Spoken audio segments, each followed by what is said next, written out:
Climate change continues to pose an existential threat to humanity. Recent science estimates that we may have less than 6 years left to change course.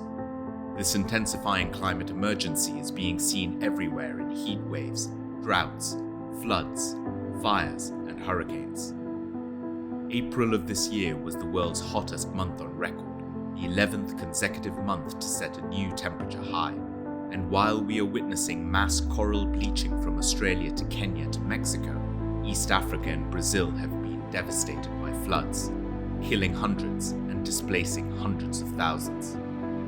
Few scientists believe we will manage to keep within the internationally agreed target of limiting post-industrial era temperature increases by 1.5 degrees Celsius. This year's COP29 UN Climate Summit will be hosted in Azerbaijan, the petrostate still committed to fossil fuel production.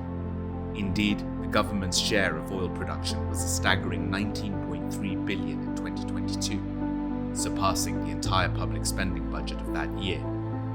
But who will pay for the economic and physical damage brought by climate change? The IMF calculates that global fossil fuel subsidies amounted to $5 trillion in 2022, about 7% of global GDP. According to the Stockholm International Peace Research Institute, $2.3 trillion was spent on military costs and weapons in 2023. Climate justice was a key theme at COP28, where countries agreed to help climate-vulnerable communities. Voluntary pledges by developed countries amounted to $700 million, a drop in the ocean, as the UN estimates the costs of climate-related losses will range from $160 to $340 billion a year by 2030. Reaching net zero emissions of planet-warming greenhouse gases by 2050 means they must halve by 2030. The UK, a global leader in cutting emissions, is backsliding on its commitments, and there is danger other powerful allies will withdraw from the UN Framework Convention on Climate Change and the Paris Agreement. Corporate giants of fossil fuels and their political allies tell us that the 2050 zero emissions targets is too much, too soon. Asking us to adjust our sights, they point to China, the world's biggest polluter. But China's solar installations in the first quarter of 2024 were up by 34%. Their wind installations were up by nearly 50% on the preceding year.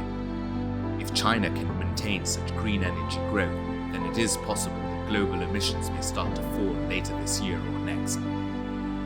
G20 nations have been much too slow to increase their climate ambitions. The start of a downward trend would be a historic moment that could shift the dial on what societies and our political leaders can think of being possible.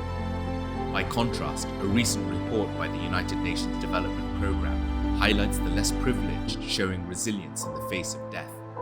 93% of least developed countries and small island developing states have submitted climate pledges or plan to do so. More than 40 nations have started actively reducing their emissions. The big question is, how quickly can we reduce? Todd Stern, former special envoy for climate change under Barack Obama, believes net zero by 2050 is possible. It's extremely difficult and will require huge changes to the world economy, but it is possible.